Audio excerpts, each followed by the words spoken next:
El infierno. Episodio número 17. Si es verdad que Dios sea injusto, castigando con penas eternas las faltas de un momento. Es esta una antigua objeción arrancada por el miedo a las conciencias incompletas.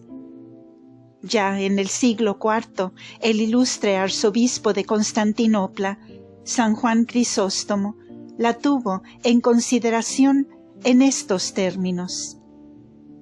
Algunos dicen: he empleado no más que algunos instantes en matar a un hombre, en cometer un adulterio, y por un pecado de un momento tendré que sufrir penas eternas.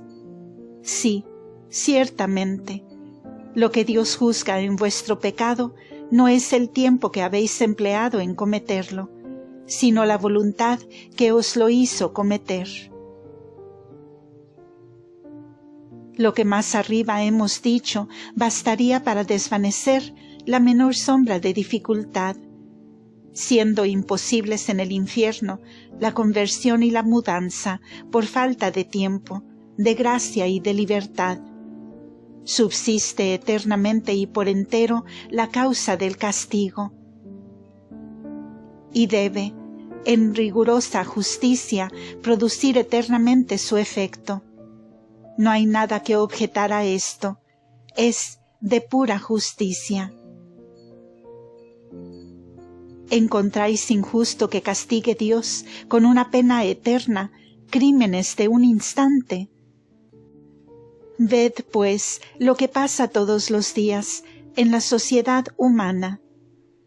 Todos los días castiga con la muerte a parricidas, asesinos, incendiarios, etc., que han penetrado su crimen en algunos minutos. ¿Es injusta por eso? ¿Quién se atreverá a decirlo? Pues bien, ¿qué es la pena de muerte en la sociedad humana? No es pena perpetua, irreparable, sin mitigación posible. Esta pena de muerte priva para siempre de la sociedad de los hombres, como el infierno priva para siempre de la sociedad de Dios. ¿Por qué habría de ser de otra manera, tocante a los crímenes de lesa majestad divina, es decir, tocante a los pecados mortales? Mas el tiempo no entra para nada en el peso moral del pecado. Como decía San Juan Crisóstomo, no es la duración del acto culpable la que se castiga en el infierno con una pena eterna, sino la perversidad de la voluntad que hace obrar al pecador y que la muerte ha venido a inmovilizar. Permaneciendo siempre esa perversidad, el castigo que la acompaña eternamente, lejos de ser injusto, es lo que tiene de más justo, y es también necesario. La infinita santidad de Dios no se debe a sí misma el rechazar eternamente a un ser que está en eterno estado de pecado, pues tal es el condenado en el infierno. Además, cualquiera que reflexione seriamente notará en todo pecado mortal un doble carácter. El primero, que es esencialmente finito, o sea, el acto libre de la voluntad que viola la ley de Dios y que peca. El segundo, que es infinito, es el ultraje hecho a la santidad, a la majestad infinita de Dios. En este punto, el pecado encierra una malicia en cierto modo infinita. Quamdam infinitatem, dice Santo Tomás. La pena eterna responde, pues, exactamente a ese carácter finito e infinito del pecado. Es también finita e infinita. Finita en intensidad, infinita y eterna en duración. finita en cuanto a la duración del acto y a la malicia de la voluntad del que peca. El pecado es castigado con una pena más o menos considerable, pero siempre finita en intensidad. Infinito con respecto a la santidad de aquel a quien se ofende. Es castigado con una pena infinita en duración, esto es, eterna. Por otra parte, nada más lógico, nada más justo que las penas eternas que castigan en el infierno al pecado y al pecador. Lo que no sería justo sería que todos los condenados tuviesen que sufrir la misma pena. En efecto, es evidente que no son todos igualmente culpables. Todos se hallan en estado de pecado mortal. Iguales en esto, merecen todos igualmente una pena eterna. Pero no siendo todos en igual grado culpables, la intensidad de la pena eterna es exactamente proporcionada al número y a la gravedad de las faltas de cada uno. Luego también, en este punto, hay justicia perfecta, justicia infinita. Finalmente, hay que hacer otra observación muy importante. Si tuviesen fin las penas del pecador impenitente condenado al infierno, sería él y no el Señor quien pronunciase la última palabra en su sacrílega lucha contra Dios. Podría decir a Dios: yo tomo mi tiempo, tomad vos el vuestro, pero sea el vuestro corto, sea largo, acabaré siempre por aventajaros. Seré dueño de la situación y un día, bien sea que lo queráis o no, iré a participar de vuestra gloria y de vuestra eterna bienaventuranza en los cielos. ¿Es esto posible?, pregunto. Bajo este punto de vista, pues, e independientemente de las razones concluyentes que acabamos de exponer, la justicia, la santidad divina, exigen de toda necesidad que los castigos de los condenados sean eternos. Mas, ¿y la bondad de Dios?, se preguntará tal vez. Nada tiene que ver aquí la bondad de Dios. El infierno es el reinado de su justicia, infinita como su bondad. La bondad de Dios se ejerce en la tierra, donde lo perdona todo siempre e inmediatamente mediante el arrepentimiento. En la eternidad no se ejerce la bondad, sino coronando las delicias del cielo, su obra efectuada en la tierra por el perdón. ¿Quisierais acaso que en la eternidad ejerciese Dios su bondad para con aquellos que han abusado indignamente de ella en la tierra, que no la han invocado al morir y que ahora no quieren ni pueden querer?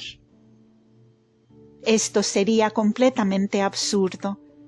Por parte de Dios, sobre todo, la bondad no puede ejercerse a expensas de la justicia.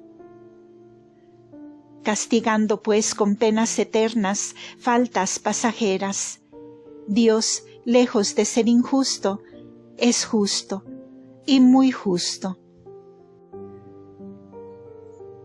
Si sucede lo mismo con los pecados de fragilidad.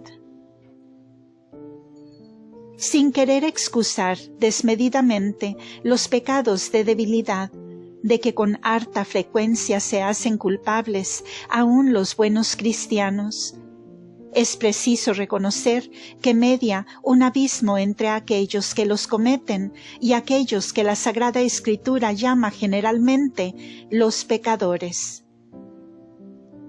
Estos son las almas perversas, los corazones impenitentes, que hacen el mal por hábito, sin remordimiento, como una cosa muy sencilla, y que viven sin Dios, en rebelión permanente contra Jesucristo.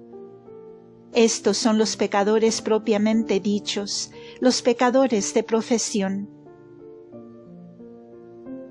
Pecan mientras viven, decía de ellos San Gregorio.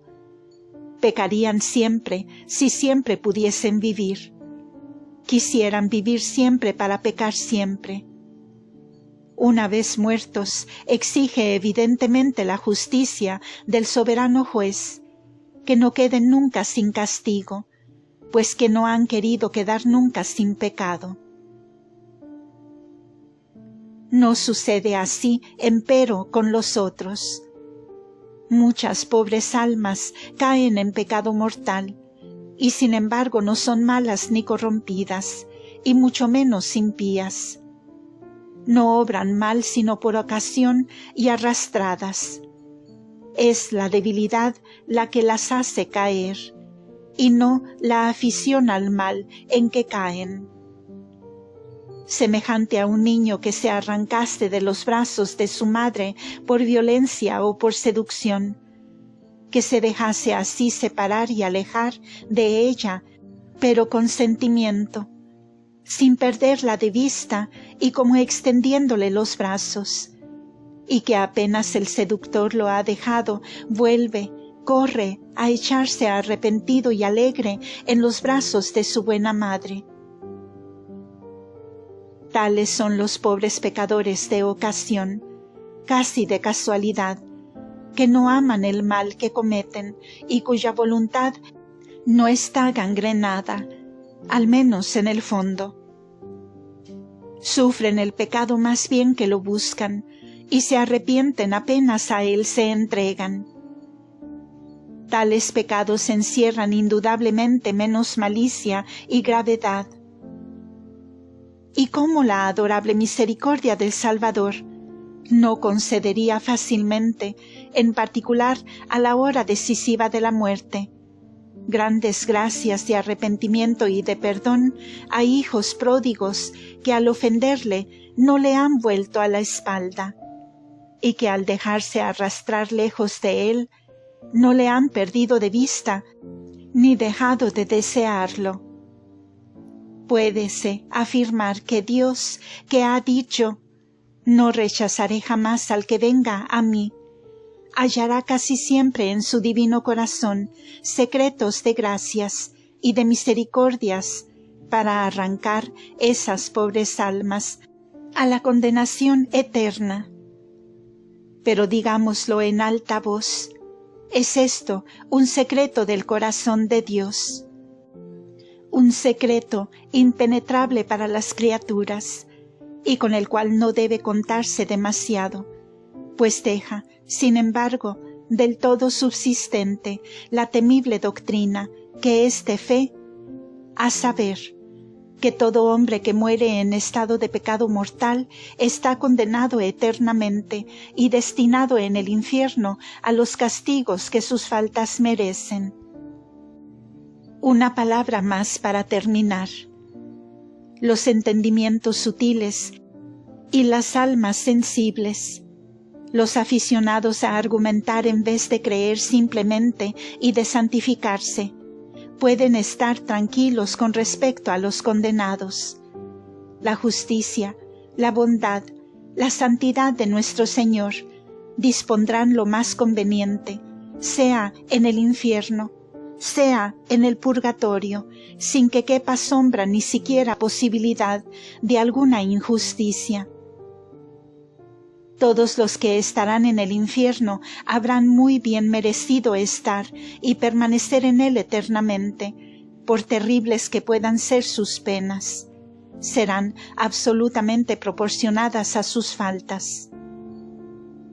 No sucede como en los tribunales, en las leyes y jueces de la tierra, que pueden engañarse y castigar injustamente por exceso o por defecto. El juez eterno y soberano, Jesucristo, lo sabe, lo ve y lo puede todo. Es más que justo, es la misma justicia, y en la eternidad, según nos ha declarado por su propia boca, dará a cada uno según sus obras, ni más ni menos. Por consiguiente, por espantosas, por incomprensibles que sean para el entendimiento humano las penas eternas del infierno, son y serán soberanamente, eternamente justas. Fin de este episodio. Continuará.